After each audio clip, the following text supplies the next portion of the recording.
सप्तत्रिंश सर्ग 37वां सर्ग। सीता का हनुमान जी से श्रीराम को शीघ्र बुलाने का आग्रह। हनुमान जी का सीता से अपने साथ चलने का अनुरोध तथा सीता का अस्वीकार करना। हनुमान जी का पूर्वोक्त वचन सुनकर पूर्ण चंद्रमा के समान मनोहर मुखवाली सीता ने उनसे धर्म और अर्थ से युक्त बात कही। 1 वानर, तुमने जो कहा कि श्री रघुनाथ जी का चित्त दूसरी ओर नहीं जाता और वे शोक में डूबे रहते हैं, तुम्हारा ये कथन मुझे विषमिश्रित अमृत के समान लगा है। 2 कोई बड़े भारी ऐश्वर्य में स्थित हो अथवा अत्यंत भयंकर विपत्ति में पड़ा हो, काल मनुष्य को इस तरह खींच लेता है मानो उसे रस्सी में बांध रखा हो। वान शिरोमणे, दैव के विधान को रोकना प्राणियों के वश की बात नहीं है। उदाहरण के लिए सुमित्रा कुमार लक्ष्मण को, मुझको और श्रीराम को भी देख लो। हम लोग किस तरह वियोग दुख से मोहित हो रहे हैं। 4 समुद्र में नौका के नष्ट हो जाने पर अपने हाथों से तैरने वाले पराक्रमी पुरुष की भांति श्री रघुनाथ जी कैसे इस शोक सागर से पार होंगे। 5 राक्षसों का वध, रावण का संहार और लंकोपुरी का विध्वंस करके मेरे पतिदेव मुझे कब देखेंगे। 6 तुम उनसे जाकर कहना वे शीघ्रता करें। यह वर्ष जब तक पूरा नहीं हो जाता तभी तक मेरा जीवन शेष है। 7 वानर, ये 10वां महीना चल रहा है। अब वर्ष पूरा होने में 2 ही मास शेष हैं। निर्दयी रावण ने मेरे जीवन के लिए जो अवधि निश्चित की है उसमें इतना ही समय बाकी रह गया है। 8 रावण के भाई विभीषण ने मुझे लौटा देने के लिए उससे यंत्रपूर्वक बड़ी अनुनय विनय की थी, किंतु वो उनकी बात नहीं मानता है। 9 मेरा लौटाया जाना रावण को अच्छा नहीं लगता, क्योंकि वो काल के अधीन हो रहा है और युद्ध में मौत उसे ढूंढ रही है। 10 कपे, विभीषण की ज्येष्ठ पुत्री का नाम कला है। उसकी माता ने स्वयं उसे मेरे पास भेजा था। उसी ने ये सारी बातें मुझसे कही हैं। 11 अविंध्य नाम का एक श्रेष्ठ राक्षस है जो बड़ा ही बुद्धिमान, विद्वान, धीर, सुशील, वृद्ध तथा रावण का सम्मान पात्र है। 12 उसने रावण को ये बताकर कि श्रीराम के हाथ से राक्षसों के विनाश का अवसर आ पहुंचा है, मुझे लौटा देने के लिए प्रेरित किया था, किंतु वह दुष्टात्मा उसके हितकारी वचनों को भी नहीं सुनता है। 13 कपिश्रेष्ठ, मुझे तो यह आशा हो रही है कि मेरे पतिदेव मुझसे शीघ्र ही आ मिलेंगे, क्योंकि मेरी अंतरात्मा शुद्ध है और श्री रघुनाथ जी में बहुत से गुण हैं। 14 वानर, श्री रामचंद्र जी में उत्साह, पुरुषार्थ, बल, दयालुता, कृतज्ञता, पराक्रम और प्रभाव आदि सभी गुण विद्यमान हैं।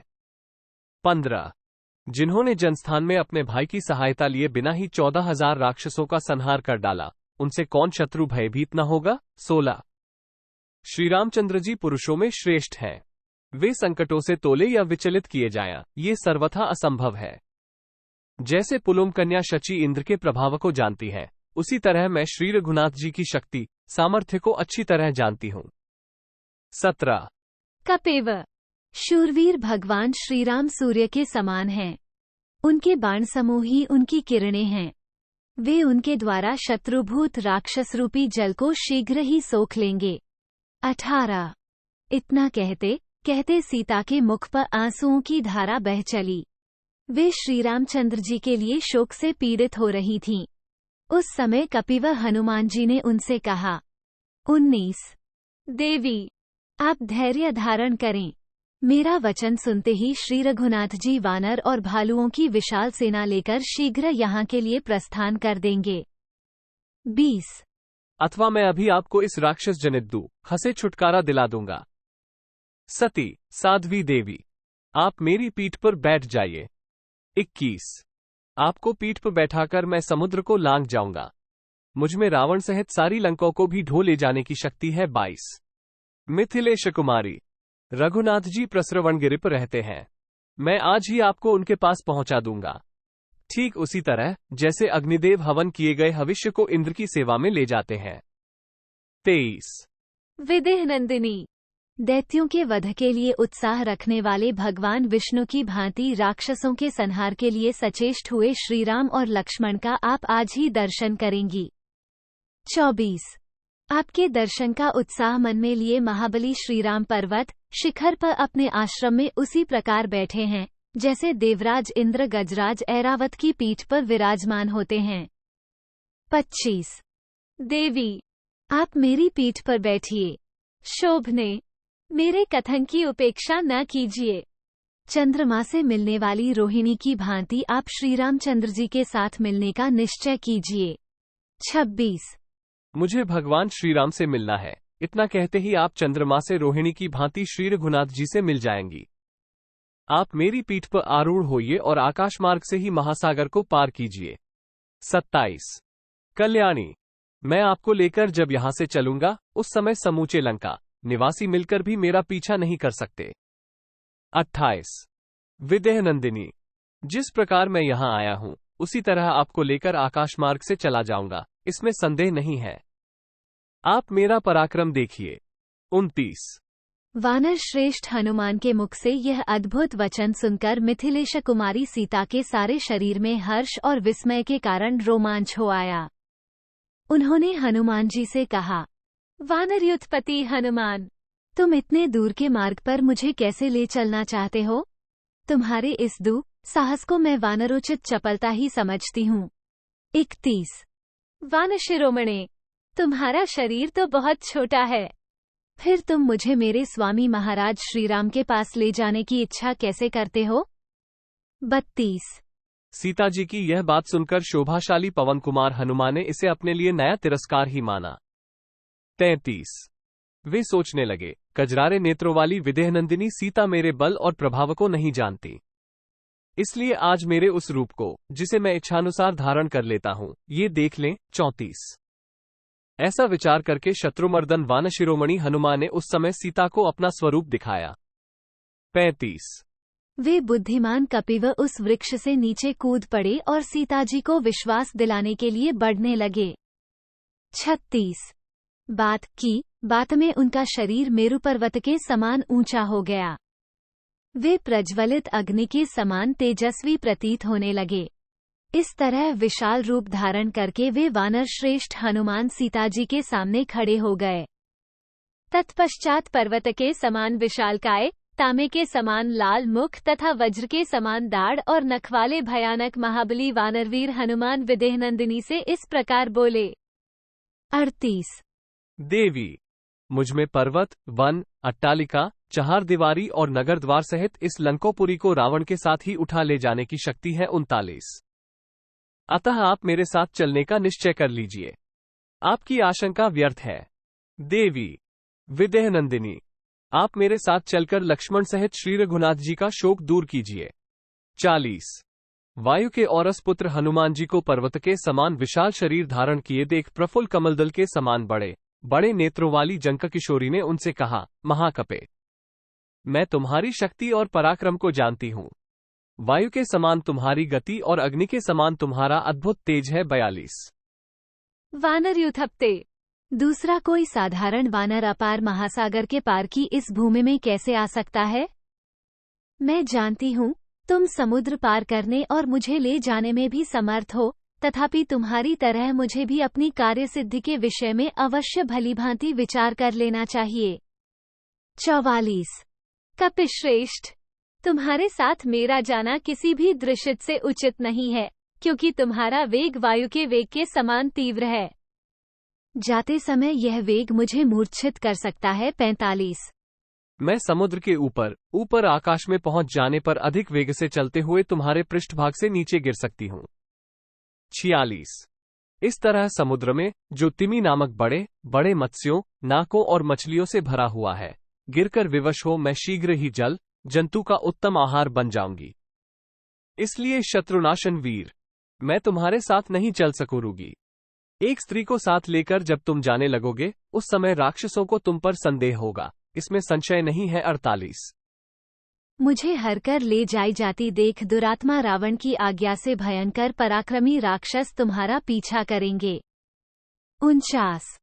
वीर, उस समय मुझ जैसी रक्षणीय अबला के साथ होने के कारण तुम हाथों में शूल और मुदगर धारण करने वाले उन शौर्यशाली राक्षसों से घिरकर प्राण संशय की अवस्था में पहुंच जाओगे। 50।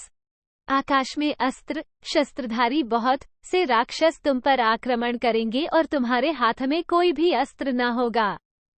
उस दशा में तुम उन सबके साथ युद्ध और मेरी रक्षा दोनों कार्य कैसे कर सकोगे? 51। कपिश्रेष्ठ, उन क्रूरकर्मा राक्षसों के साथ जब तुम युद्ध करने लगोगे, उस समय मैं भय से पीड़ित होकर तुम्हारी पीठ से अवश्य ही गिर जाऊंगी। 52। कपिश्रेष्ठ, यदि कहीं वे महान बलवान भयानक राक्षस किसी तरह तुम्हें युद्ध में जीत लें अथवा युद्ध करते समय मेरी रक्षा की ओर तुम्हारा ध्यान न रहने से यदि मैं गिर गई तो वे पापी राक्षस मुझ गिरी हुई अबला को फिर पकड़ ले जाएंगे। 53, 54। अथवा ये भी संभव है कि वे निशाचर मुझे तुम्हारे हाथ से छीन ले जाएं या मेरा वध ही कर डालें, क्योंकि युद्ध में विजय और पराजय को अनिश्चित ही देखा जाता है। 55। अथवा वानशिरोमणे, यदि राक्षसों की अधिक डांट पड़ने पर मेरे प्राण निकल गए तो फिर तुम्हारा ये सारा प्रयत्न निष्फल ही हो जाएगा। 56। यद्यपि तुम भी संपूर्ण राक्षसों का संहार करने में समर्थ हो, तथापि तुम्हारे द्वारा राक्षसों का वध हो जाने पर श्री रघुनाथ जी के सुयश में बाधा आएगी। लोग यही कहेंगे कि श्रीराम स्वयं कुछ भी न कर सके। 57। अथवा ये भी संभव है कि राक्षस लोग मुझे ले जाकर किसी ऐसे गुप्त स्थान में रख दें जहां न तो वानरों को मेरा पता लगे और न श्री रघुनाथ जी को ही। यदि ऐसा हुआ तो मेरे लिए किया गया तुम्हारा ये सारा उद्योग व्यर्थ हो जाएगा। यदि तुम्हारे साथ श्री रामचंद्र जी यहां पधारें तो उनके आने से बहुत बड़ा लाभ होगा। 59।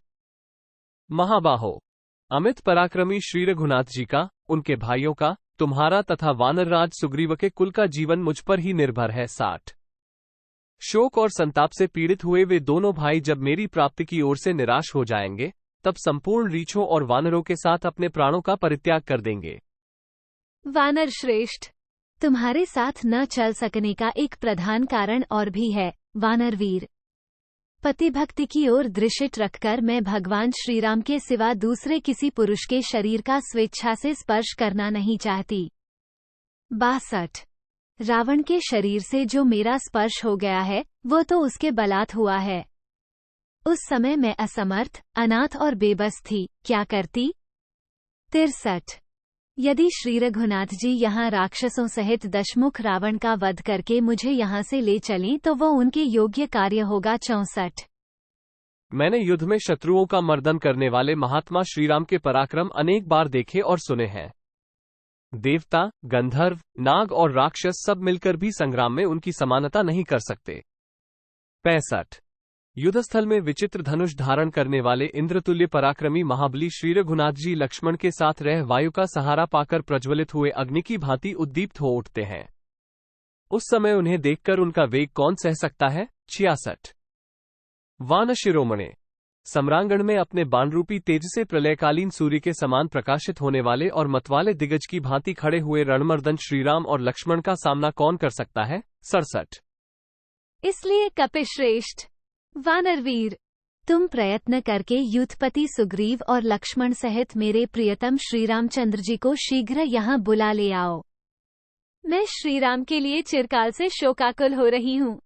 तुम उनके शुभागमन से मुझे हर्ष प्रदान करो। 68। इत्यार्षे श्रीमद् रामायणे वाल्मीकिये आदिकाव्ये सुंदरकांडे 37 सर्गः 37। इस प्रकार श्री वाल्मीकि निर्मित आर्ष रामायण आदिकाव्य के सुंदरकांड में 37वां सर्ग पूरा हुआ। 37।